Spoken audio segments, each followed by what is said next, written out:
আসানসোলের মানুষ বিজেপির সাথে রয়েছে। বিজেপি প্রার্থীর সমর্থনে সাংবাদিক সম্মেলনে বক্তব্য রাখতে গিয়ে এমনটাই মন্তব্য করলেন প্রাক্তন কেন্দ্রীয় মন্ত্রী রবিশঙ্কর প্রসাদ। উপনির্বাচনকে সামনে রেখে শনিবার প্রাক্তন কেন্দ্রীয় মন্ত্রীকে সাথে নিয়ে সাংবাদিক বৈঠক করেন বিজেপি প্রার্থী অগ্নিমিত্রা পাল।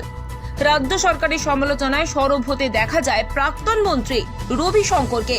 পাশাপাশি রাজ্য প্রশাসনের ভূমিকা নিয়ে প্রশ্ন তোলেন তিনি। জানান, সুষ্ঠু ও অবাধ নির্বাচন হলে বিজেপি প্রার্থী জয়লাভ করবে।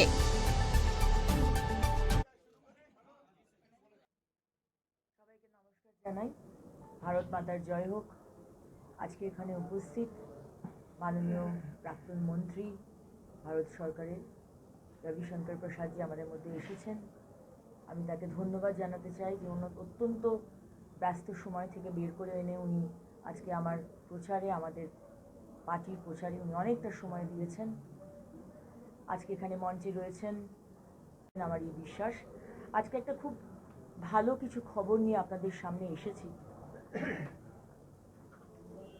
আমি সাংসদ হচ্ছি এবং সংসদ হওয়ার পরে আমি কি কি কাজ আসানসোলের মানুষের জন্য করব, 8টা কাজ, আরও অনেক কাজই করব, মেন 8টা কাজ আপনাদের সামনে তুলে ধরতে চাই। 1 নম্বর কাজ, কেন্দ্র সরকার থেকে আসানসোলের জন্য একটি কম্প্রিহেন্সিভ মাস্টার প্ল্যান, যেটা বহু দিন ধরে আমরা করার চেষ্টা করছি, সেটা আমি করিয়ে নিয়ে আসার চেষ্টা করব। 2 নম্বর, আমাদের যারা কন্ট্রাকচুয়াল এবং ক্যাজুয়াল ওয়ার্কার, যারা ইসিএল, সেল মানে আইএসপি, বার্নপুর অ্যান্ড কুলটিতে যারা কাজ করছেন, তাদের জব সিকিউরিটির জন্য যা যা করা দরকার কেন্দ্র সরকারের কাছ থেকে আমি সেটা করব। 3য় বিষয়, আজকে বহু মানুষ তাদের নিজের জমি নেই বলে তারা প্রধানমন্ত্রী আবাস যোজনার বাড়ি পাচ্ছে না। এই রকম গরিব মানুষ যাদের নিজেদের জমি নেই এবং তারা রয়েছেন ইসিএল, সেল বা রেলওয়ের জমিতে, তারা যাতে প্রধানমন্ত্রী আবাস যোজনার বাড়ি পান, সেই জন্য আমি কেন্দ্র সরকার থেকে এনওসি নিয়ে আসবো যাতে তারা বাড়ি বানাতে পারে। 4 নম্বর বিন্দু, দামোদর নদী আমাদের এই কনস্টিটিউয়েন্সির কেন্দ্রস্থল। বর্ষাকালে আমরা দেখেছি বন্যা হচ্ছে, আর গরমকালে খরা, নদীতে জল থাকছে না। সুতরাং দামোদরে যাতে খুব শীঘ্রই ড্রেজিংয়ের ব্যবস্থা করা হয়, যাতে এই বন্যা বা খরা দুটোই যাতে আমাদের সম্মুখীন না হতে হয়, আমি সেই ব্যবস্থা করব। 5 নম্বর বিন্দু, আমাদের আসানসোলে যে ট্রাফিক জ্যাম হচ্ছে বেশ কয়েক বছর ধরে, স্পেশালি রানীগঞ্জ, আসানসোল এবং বরাকর, বহুবার বলা সত্ত্বেও আসানসোল মিউনিসিপ্যাল কর্পোরেশন প্রতিশ্রুতি দেওয়ার পরেও তারা প্রতিশ্রুতি রাখেননি। ব্রিজ হওয়ার কথা ছিল, ব্রিজ হয়নি। কিন্তু কেন্দ্র সরকার প্রতিশ্রুতি দিচ্ছে যে সাংসদ হলে অবশ্যই এই 3টে জায়গাতে ব্রিজের ব্যবস্থা করা হবে, মানে ফ্লাইওভারের ব্যবস্থা করা হবে। আমি চেষ্টা করব 6 নম্বর পয়েন্ট, আমাদের সেন্ট্রাল হসপিটাল কাল্লা বা ইসকোর হাসপাতাল বার্নপুরে একটি মেডিকেল কলেজ খোলার। 7 নম্বর বিন্দু, আমাদের আবার খুব কাছের জায়গা, প্রাণের খুব, মনের খুব কাছের লোকো গ্রাউন্ড স্টেডিয়াম, ইস্টার্ন রেলওয়ে যেটিকে ওন করে, সেটিকে একটি ইন্টারন্যাশনাল স্ট্যান্ডার্ডের স্টেডিয়াম করার সমস্ত ব্যবস্থা নেওয়া হবে। এবং শেষ বিন্দু, আবার এই লাস্ট 1 বছর ধরে বিধায়িকা হওয়ার পর থেকে বারবার চিঠি লিখেছি, বারবার আন্দোলন করেছি যে বাঁকুড়া এবং আমার অ্যাসেম্বলি বার্নপুরের মধ্যে দামোদরের ওপরে একটি ব্রিজ হোক। এই বৃষ্টি হলে শুধু এই দুটো বিধানসভার মানুষই যে উপকৃত হবে তা নয়, এই পুরো পশ্চিম বর্ধমান, ওইদিকে বাঁকুড়া, ওইদিকে পুরুলিয়া, ওইদিকে ঝাড়খণ্ড, সমস্ত মানুষ উপকৃত হবে। আমরা দেখেছি বর্ষাকালে ছোট ছোট ডিঙিতে মোটরসাইকেল, স্টুডেন্ট, পেশেন্ট, ভেন্ডার, তারা কিভাবে প্রাণের ঝুঁকি নিয়ে এপার ওপার করে। তাই আমাদের শেষ বিন্দু এবং প্রতিশ্রুতি যে সাংসদ হচ্ছি এবং সাংসদ হওয়ার পর দামোদরের ওপর আমাদের ব্রিজ তৈরি হবে। আমার এই কথাগুলি বলার ছিল। ধন্যবাদ। का जवाब दूंगा। और परिचय आपने सुना, मैं देश का और पटना साहिब लोकसभा का एमपी भी हूं, जहां से तृणमूल के वर्तमान उम्मीदवार को मैंने लगभग 2,85,000 वोट से हराया था। मैंने अपने पटना के चुनाव में भी तृणमूल के उम्मीदवार का नाम नहीं लिया और यहां भी नाम नहीं लूंगा। लेकिन कुछ बातें जरूर कहना चाहूंगा। आसनसोल का चुनाव थोड़े यूनिक सिचुएशन में हो रहा है। जो बीजेपी के 2 बार जीते हुए उम्मीदवार थे वो टीएमसी में चले गए, तो वो नहीं है तो मैं उनसे कोई बात नहीं करूंगा। साहिब में हराया, वो आसनसोल में लड़ने आ गए हैं, उनकी बात जरूर करूंगा क्योंकि वो उम्मीदवार है। टीएमसी के उम्मीदवार को मैं चाहता हूं आसनसोल की जनता ये जाने, बीजेपी ने 22 साल एमपी बनाया, 2 टर्म्स राज्यसभा, 6 ईयर ईच, 12 साल, और 2 टर्म्स लोकसभा, 10 साल, 22 साल। अटल जी की सरकार में वो मंत्री भी रहे कुछ समय के लिए। 22 साल बाद उन्होंने भाजपा 19 में स्वयं छोड़ दिया। आलोचना किया मोदी जी की बहुत, ब्रिगेड परेड ग्राउंड में, आपको मालूम है। और वो कांग्रेस से लड़े पटना साहिब से, जहां मेरे हाथों पराजित हुए। और उनकी पत्नी समाजवादी पार्टी के टिकट पर लखनऊ में राजनाथ जी के खिलाफ लड़ी, वो भी पराजित हो गई। फिर बिहार विधानसभा का चुनाव हुआ तो पटना की बांकीपुर सीट से उनके बेटे चुनाव लड़े, वो भी बीजेपी के उम्मीदवार से 40,000 वोट से हार गए। अब वो यहां आए हैं लड़ने के लिए। किसी को भी लड़ने का अधिकार है, उस पर मुझे कुछ नहीं कहना है। लेकिन अगर 3 साल में 3 पार्टी, 19 में भाजपा छोड़ी, कांग्रेस ज्वाइन किया, फिर कांग्रेस छोड़ के टीएमसी में आए, तो आसनसोल के लोगों से मैं ये जरूर अपील करना चाहूंगा कि क्या गारंटी है कि टीएमसी के उम्मीदवार 24 तक टीएमसी में रहेंगे। अगर 3 साल में 3 पार्टी, तो आगे फिर रास्ता खुला है। ये चुनाव लोकसभा का चुनाव है, ये चुनाव देश को आगे बढ़ाने में विश्वास पैदा करने वाला चुनाव है। जनता से मुझे दूसरी बात यह कहनी है, इस चुनाव से न नरेंद्र मोदी की सरकार पर कोई फर्क पड़ने वाला है, न ही इस चुनाव से तृणमूल कांग्रेस की दिल्ली में सरकार बनने वाली है। आपको मालूम है, विधानसभा में चुनाव जीतकर उनकी सरकार है, मोदी जी की सरकार उनकी अगुवाई में दोबारा जीती है पूर्ण बहुमत से। और अभी 4 प्रदेशों में चुनाव हुए हैं, वहां जबरदस्त जीते हैं। यूपी में ममता जी गई थी प्रचार करने के लिए, खेला हो बे, काशी में बोला था, वहां लोगों ने खेला किया है। आसनसोल की जनता से मैं अपील करूंगा कि नरेंद्र मोदी के साथ एकता के लिए, संकल्प के लिए, विकास के लिए वो खड़े हों। I would appeal to my friends and voters of Asansol to stand with Narendra Modi ji, the BJP. और एक बात मैं अवश्य कहूंगा, बाकी विकास की बात तो होती रहती है, आलोचना होती रहती है, लेकिन नरेंद्र मोदी जी की सरकार कैसा काम करती है देश हित में। अभी जो 22,000 भारत के बच्चे जो यूक्रेन में फंसे थे, जिस तरह से उनको रेस्क्यू किया गया, भारत एकमात्र देश था यूक्रेन में, दुनिया के कई बच्चे पढ़ते हैं देशों के, लेकिन सिर्फ भारत ने अपने देश के बच्चों को निकाला और मोदी जी की अपील पर दोनों लड़ाई रोकी कि भारत के बच्चों को निकाला जाए। बंगाल के बच्चे थे, बिहार के थे, यूपी के थे, साउथ इंडिया के थे। भारत ही नहीं, बांग्लादेश के बच्चों को भी रेस्क्यू किया, नेपाल के बच्चों को रेस्क्यू किया, श्रीलंका के बच्चों को रेस्क्यू किया और पाकिस्तान की एक बेटी को भी रेस्क्यू किया। तो ये भारत की एक छवि है। मैं अपनी उम्मीदवार के बारे में एक जरूर बात कहना चाहूंगा। वो आसनसोल की बेटी हैं, वो बंगाल की बेटी हैं। हमारे महिला मोर्चा की प्रदेश अध्यक्ष रही हैं, बहुत हिम्मत से विधानसभा का चुनाव लड़ा, वो भी जीती हैं और आज पार्टी के लिए हिम्मत से खड़ी हैं।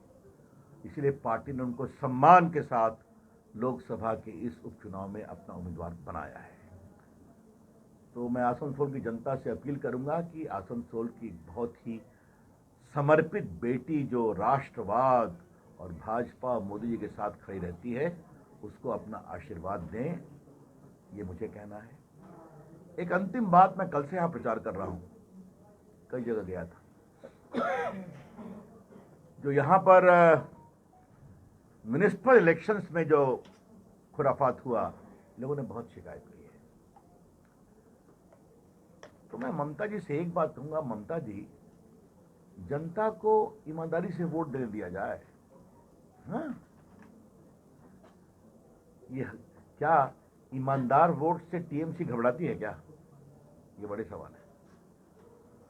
और इस ट्रैक रिकॉर्ड में हम भी अपील करेंगे कि सीआरपीएफ को हर बूथ को मैनेज करना चाहिए। चुनाव आयोग इस बात की पूरी चिंता करे। जो हो रहा है बंगाल में, आप सभी अनुभवी पत्रकार हैं, जानते हैं। तो यहां पर फ्री एंड फेयर इलेक्शन होना चाहिए और फ्री एंड फेयर इलेक्शन के लिए बड़ी संख्या में हर बूथ पर सीआरपीएफ को तैनात किया जाए। इलेक्शन कमीशन उसको मॉनिटर करे, क्योंकि एक बार चुनाव घोषणा हो जाती है तो फ्री एंड फेयर इलेक्शन तो करना काम है चुनाव आयोग का। आसनसोल के विकास के लिए हमारी सरकार ने बहुत काम किया है, केंद्र सरकार ने आगे भी करेगी। द्वार अपना एजेंडा आपके सामने रखेंगी, फिर जो आपके सवाल होंगे उसका मैं उत्तर दूंगा। मैं फिर आपसे क्षमा चाहूंगा, आपको कुछ देर वेट करना। मैं जवाब दे दूं। मुख्यमंत्री जी ने इसको बहुत सख्त कार्रवाई किया है और दोनों इंस्पेक्टर को सस्पेंड भी कर दिया, इंक्वायरी ऑर्डर कर दिया है। ठीक है, चलिए आज हम लोग आसनसोल के विषय पर ही रखें। बंगाल सरकार का मंत्रियों का कहना है कि लोकशाही को कौन तय करता है? जनता ना। अभी उत्तर प्रदेश में जहां से मोदी जी सांसद हैं, जनता ने कितने भारी मत से उनको जिताया। अभी तुरंत उत्तराखंड में जिताया, मणिपुर में जहां पर इतना अलगाववाद था वहां जिताया और गोवा में जिताया। तो उनके कहने से कुछ नहीं होगा, जनता तय करती है। और लोकशाही का एक और कर्तव्य है कि आप अपनी पार्टी पर भी तो खड़े रहिए। अब वो ने पार्टी क्यों छोड़ी, इस पर बहुत चर्चा हो सकती है, छोड़िए इस बात को, समझे आप? हाँ, इसके साथ एक और सवाल है। मंत्री पद का जो होता है ना, आकर्षण बहुत बड़ा होता है। जीएसटी पर आप देखिए, आज भारत में जीएसटी कलेक्शन 1,42,000 करोड़ हुआ है। आज बीच बीच में जैसे कारण भ्रष्टाचार होता था, सब कुछ डिजिटल है, लोग काफी आगे बढ़ रहे हैं। नोटबंदी से भी बहुत देश के टैक्स कलेक्शंस काफी आगे बढ़ा है। तो इसलिए अब इसकी बात को हम क्या कहें, वो जस्टिफाई। लेकिन पटना 10 साल सांसद, बीजेपी एक बार हारे कांग्रेस से, हम आसनसोल क्यों आ गए भाई? और आसनसोल में कब तक रहेंगे, ये सवाल तो है ना। इसके साथ एक और सवाल है, मध्य प्रदेश में आपकी देखिए, ये सारी बातें संसद में उठाई गई हैं, जवाब दिया गया है। मैं आपको एक काउंटर करता हूं। मोदी जी की सरकार देश के लगभग 10 करोड़ किसानों को 2-2 हजार रुपया हर 3 महीने में देती है ना। कोरोना में भी हम लोगों ने, मोदी जी की सरकार ने लगभग 1.25 लाख करोड़ रुपया दिया। लेकिन लिस्ट कौन बनाता है किसानों की? प्रदेश बनाता है। 3-4 साल तक बंगाल का लिस्ट गया था क्या? अब जाकर के मैंने लेटेस्ट मालूम किया, दिल्ली से आने के पहले तो लगभग 41 लाख रुपया यहाँ के किसानों को मिल रहा है, सीधा उनके बैंक में ट्रांसफर हो रहा है। तो एक तरफ आप शिकायत करते हैं कि पैसा मिलता नहीं है, और दूसरी तरफ किसानों का पैसा जो मोदी सरकार देती है। अभी अग्निमित्रा जी ने पूरा अपना एजेंडा बताया। मुझे बताया गया है कि आसनसोल को स्मार्ट सिटी बनाने की योजना है, उसका प्रस्ताव भेजा गया क्या? ये तो मैं कहना चाहता हूं आपसे। ये जो हर घर नल की बात है, तो मुझे यहाँ बताया गया कि कुल्टी में वो काम जो हुआ है, ये फ्री होना है, उसमें क्या क्या शिकायत आई है। तो कहने को तो बहुत है, लेकिन जहाँ तक सवाल है सिर्फ आसनसोल की बात आप ले लें तो यहाँ एम्प्लॉय स्टेट इंश्योरेंस का हॉस्पिटल है, नेशनल हाईवे की मरम्मत है, ओवर ब्रिज का काम है, और बाकी काम करेंगे, खुलकर करेंगे, क्यों नहीं करेंगे। और उन्होंने अपनी बात जो कही है उसमें वो भी प्रयास करेंगी, हम लोग भी लगेंगे। मोटी बात यह है कि विकास का नियत ईमानदार होना चाहिए। पूरे बंगाल में आज भी 2 का खून हुआ है पिछले कुछ महीनों। देखिए, यहाँ के लोगों के जवाब देने के लिए बीजेपी के प्रवक्ता है ना, ये तो बहुत पुरानी बात आप बोल रहे हैं विधानसभा के चुनाव की। कल ही उन्होंने ये सवाल उठाया। ये सवाल वो पहले से उठा रहे हैं, उसका जवाब दिया गया है कि वहाँ की परिस्थिति क्या थी और कैसा अटैक हुआ था। वो देश के टीवी ने दिखाया, हम लोगों ने भी देखा है, उसकी चर्चा छोड़ दी। और अगर किसी को शिकायत थी तो हाईकोर्ट चले जाते हैं। लेकिन आपके सवाल का मैं जवाब देना चाहता हूं। अगर सीबीआई की इंक्वायरी की बात करते हैं तो क्या ममता सरकार ने केंद्रीय सरकार से अपील की थी कि आप इसको सीबीआई से इंक्वायरी कराइए? वो तो आकर के सीआरपी के खिलाफ कार्रवाई कर रही थी। तो दोनों बातें कैसे हो सकती हैं? देखिए, भारत के कानून के अंतर्गत सीबीआई की इंक्वायरी कैसे होती है? या तो प्रदेश सरकार कहे या हाईकोर्ट कहे। देखिए, पहली बात बता देते हैं, जो दोनों इंडस्ट्री की आपने बात की, इसके बारे में बहुत दिन से प्रॉब्लम चल रहा था। ये सोचने का तरीका है। कल मैं आसनसोल घूम रहा था, तो देश का कोयला खान मंत्री भी रहा हूं ना, आसनसोल तो आता रहा हूं। ये जो फैक्ट्रियां यहाँ बंद दिखाई पड़ रही हैं, ग्लास फैक्ट्री वगैरह, ये तो उस समय चलती थी। आपको याद करिए कि यहाँ के कल्चर को आपने कैसा डेवलप किया है। कई पुरानी फैक्ट्रियों को रिवाइव करके नया करने की बात भी होती है। आज आप देखिए, भारत का मैन्युफैक्चरिंग कितना बढ़ा है। मैं एक एग्जांपल दूं, मैं आईटी इलेक्ट्रॉनिक मंत्री था, 14 में सिर्फ 2 मोबाइल फैक्ट्री थी। आज देश में 270 मोबाइल फैक्ट्री है। जो आपका यहाँ इतना मोबाइल चल रहा है ना, एप्पल फैक्ट्री भी इंडिया में आ गई है, बनती है। तो आज देश का मैन्युफैक्चरिंग बढ़ रहा है। भारत का ट्रेड $400 बिलियन हुआ है, हाईएस्ट इवन ड्यूरिंग कोरोना। तो इसको इस रूप में देखना चाहिए। स्वाभाविक है, अगर कोई पुरानी इंडस्ट्री बंद हुई है तो नई इंडस्ट्री आएगी। जहां तक आपने माइनिंग की बात किया, मैं इसमें 2 बातें कहना चाहूंगा। यहाँ के माइनिंग सेक्टर को रिवाइव करने तो बहुत कुछ प्राइवेट सेक्टर को लाया जा रहा है। अगर आपने नया माइनिंग कानून देखा होगा तो उसमें ऑक्शन में प्राइवेट सेक्टर को भी मौका दिया गया है। हाँ, तो और मैं आपसे एक बात कहूं बहुत विनम्रता से, यहाँ जो कारखाने बंद हुए हैं उसमें 37 साल के सीपीएम राज और 15 साल के टीएमसी राज की कोई भूमिका नहीं है क्या? समझना चाहिए। चलिए।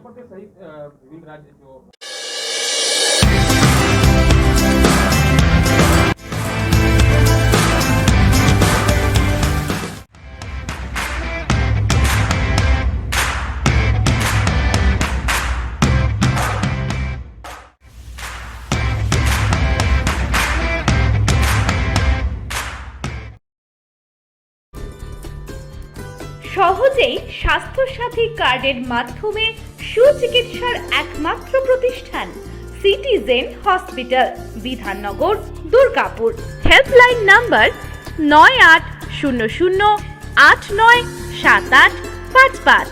অ্যাপয়েন্টমেন্টের জন্য ফোন করুন 7477783932 কিংবা 9933475697 এই নম্বরে। সবার আগে খবরের আপডেট পাওয়ার জন্য সাবস্ক্রাইব করুন আমাদের ইউটিউব চ্যানেল এবং ক্লিক করুন বেল নোটিফিকেশন আইকনে।